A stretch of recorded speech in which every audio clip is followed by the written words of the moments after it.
Anna and Martin Bates were a couple that stopped onlookers in their tracks. Standing at over 7 feet tall, they both had a genetic disease known as gigantism, and toured together as curiosities. But though their love story captivated their audiences, it also led them down a heartbreaking road.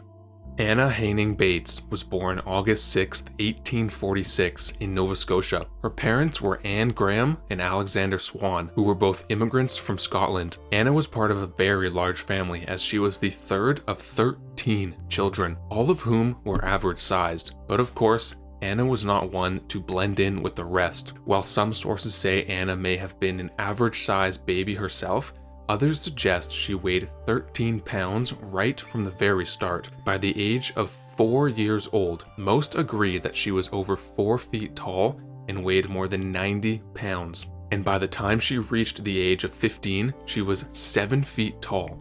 But this still wasn't the end of her growth spurt. Although it was never officially diagnosed, it was later determined that Anna Bates was born with gigantism, which occurs from a tumor in the pituitary gland, which in turn releases excessive growth hormones. Individuals who live with gigantism grow very rapidly and typically have significantly shorter lifespans. Even though Anna had been dealt a daunting hand, fate had an adventurous life in store for her. Anna Bates's family was quite sympathetic to their daughter's unique condition. It's reported that when she outgrew her elementary school desk, her father built a larger one by hand just to accommodate her needs. And that wasn't all. He also built her an extra large bed to ensure that she stayed just as comfortable as everyone else in the home, despite being so obviously different. But unfortunately, he couldn't protect her from the outside world. And to the world, Anna became a spectacle. As news spread of this little big girl, people in Nova Scotia began to visit her family's farm in the hopes of catching a glimpse of Anna. Local newspapers began to publish stories about her too, which only added to the increased interest. One paper even referred to her as an infant giantess. So from an early age, Anna became a singular curiosity, and her family saw this as an important opportunity. Anna's family needed some financial support. As farmers, they were certainly no strangers to putting their other children to work, and there was no exception when it came to their larger-than-life daughter. Since Anna kept growing, she frequently required new clothing and shoes that were expensive. To help obtain more funds, the family made the decision to put Anna to work by touring around local fairs as an attraction. Unsurprisingly, there is definitely some controversy surrounding Anna's touring career as a child. While her family understandably needed the money, some accused her loved ones of parading her around in an exploitive way. Nonetheless, most historians agree that her family stayed genuinely caring and ensured that she was safe at all times by accompanying her on these tours and choosing family-friendly venues that spoke to people's curiosity more than anything else. Now, Anna wasn't always just touring around in her youth. She often cared for her younger siblings and tried to occupy her time with reading and staying focused on other artistic interests. So although her experience certainly wasn't a common one, she did her best to still engage in all of the typical things that other children did. What's more, she also harbored a very normal dream, but sadly, it was doomed from the beginning. Anna really wanted to be a teacher, but while staying with an aunt and trying to obtain her education in a different city, she encountered new difficulties. Anna found the classrooms physically constricting because of her size, and the people on the streets in this new place often gawked at her and made her feel especially uncomfortable. This treatment ended her teaching aspirations, but thankfully, greater things were in store for her soon. In order to keep her spirits lifted and her self-esteem in check, Anna's grandmother often offered her these words of wisdom in regard to her size. Quote, "Stand tall and be proud of your Highland ancestry." Quote, this appeared to help Anna cope with being different from most people, and she worked towards making a new place for herself in the world. And boy, did she reach high. Anna's height afforded her an education and career simultaneously, because in 1862 she relocated again, this time to America, and she took on a position in the P.T. Barnum Museum as the Nova Scotian Giantess. There, she received tutoring and learned how to play the piano and sing. The museum offered her jaw-dropping opportunities, many of which were unheard of at the time. Anna received $23 a week in gold, the equivalent of $500 today. She was also provided a chaperone and given the ability to earn extra income from pictures sold of her likeness. Remarkably for the time, her contract allowed her to keep the rights to those images. This put her family's mind at ease, as they initially had concerns about her joining the Barnum Museum, given that they would no longer be involved in her exhibitions and around to protect her. During her tenure at the museum, Anna performed characters like Lady Macbeth and interacted with audiences in Q&A formats to detail her experiences as one of the tallest women known to mankind. This experience was largely positive for her, as she got to control her own narrative instead of merely being a freak show, and she got to educate others about her life. So her first interest in teaching was actually lived out in an unexpected way. Unfortunately though, these happy times at Barnum Museum were soon to end. In 1865, Anna found herself in the midst of a terrifying fire at Barnum's museum. The stairs were ablaze with flames, and Anna, nearly 400 pounds at the time, was too large to fit through a window. Some way or another, she received help from 18 people who carried her, and she managed to escape. But the consequences of the blaze were still heart-wrenching, because Anna had nothing left. During the fire at the museum, Anna lost everything. All of her possessions perished in the flames, as she was one of the last to leave, and she couldn't save anything from burning. Interestingly, historians sometimes gloss over the fact that while Anna was indeed left behind because of her size, she was also a great hero and helped many others get out before her, which also contributed to her staying back and losing so much. In any case, this helping gene was definitely rooted within her, despite the cost. By most accounts, Anna Bates was both intelligent and kind.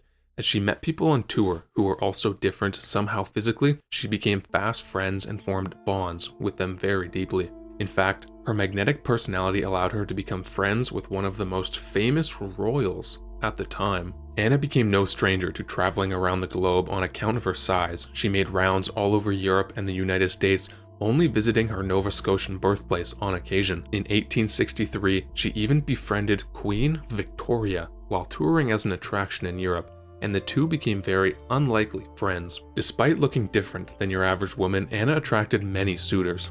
It's said that she received numerous proposals, but based on her career as a performer, she chose to decline those offers. It was very difficult for her to discern when someone was being genuine versus when they just wanted a chance at some of her money. But then, she met a man who made her believe in true love. While checking out a circus in Halifax, Anna couldn't help but spot Martin Van Buren Bates, a fellow who was also over 7 feet tall and pushing 500 pounds. Naturally, Anna was spotted right back by Martin and a promoter, which led to a few interesting developments in both her career and her love life. It really is a tale as old as time. Every prince needs his princess, and every giantess needs her giant. Anna married Martin in 1871 in London after the couple fell madly in love and began touring together in circus. Now, to this day, more than 150 years later, Anna and Martin still hold the Guinness Book of World Records for the tallest married couple ever. They have a combined height of over 477 centimeters or 15 feet 8 inches. This beats out the tallest living married couple by over almost 2 feet. And this isn't the only Guinness Book of World Records that's associated with Anna Bates. We'll talk about the other one in just a few minutes, but it is really through this very union that Anna Bates, well, she became a Bates, because before then her surname had been Swan, and during her metamorphosis she received a quite tremendous blessing as well. As mentioned, somehow along her travels, Bates became friends with Queen Victoria. In 1861, after the Queen lost her husband, Prince Albert, she fell into a deep state of depression and grieved severely for the rest of her life. But the Queen's personal loss didn't diminish her appreciation for other people's love stories. In 1871, when word spread that Anna Bates had found love, Queen Victoria decided to do something special for her. She gifted the entertainer with a bridal gown made of 100 meters of satin and 50 meters of lace and embroidered with orange blossoms. And the gifts? They didn't stop there. Rumor has it that Queen Victoria arranged for the Bates wedding to take place at the Church of St. Martin in the Fields. It is not known for certain if that's fully true, but the story remains an interesting piece of folklore surrounding the unlikely friendship between the two women. Speculation aside, there were definitely still some more presents in store for Bates, which were undeniably courtesy of the Queen. Anna Bates returned to Buckingham Palace after receiving an invitation from Queen Victoria to visit and received a diamond cluster ring. The bridegroom also received a gold watch and chain. Together, the couple later went on to meet with the queen at least twice more. Plus, they met some other royals along the way. A year after marrying, Bates and her new husband purchased a home with lots of land in Seville, Ohio, which had unique height specifications to accommodate their incredible statures. The main part of the home had massive ceilings and doorways that were built especially wide for them. However, the couple decided to ensure that the back part of the house was average size in order to suit the needs of both servants and guests. But life, it wasn't always so smooth sailing. Sometimes while traveling with different touring companies, the couple met the wrong promoters. On one occasion, they were even tossed out of a train car. There is little detail on why they were so unwelcome with some promoters, but Bates seemed to recover from these rejections well. After all, she had no trouble finding love in other places. Now, Anna Bates was a strong animal lover. She disapproved of horse racing, and on the farm, she made it a point to take cattle and draft horses. With her husband Martin, she also adopted animals that retired from the circus. Family relatives of her continue to tell stories today about a particular time when she took in a monkey called Buttons, who was known for causing a ruckus with visitors. In 1872, still a newlywed couple, Bates and her husband conceived their first child together, but it ended in tragedy. On May 19th, 1872, a baby girl was born weighing 18 pounds. Sadly though, the girl did not survive childbirth. For Anna Bates, the loss was incredible, and unfortunately, similar ones would strike her later in life. 6 years after the birth of her stillborn, Bates became pregnant with a son in 1878. On January 18, 1879, her water broke and she reportedly lost 6 gallons of fluid. But she was in for an extremely rough labor. As the hours passed and the baby crowned, the doctor came to a chilling realization. Anna Bates's baby was so big the doctor couldn't fit his forceps around its head, and to usher the child into the world, they placed a bandage around its neck and pulled.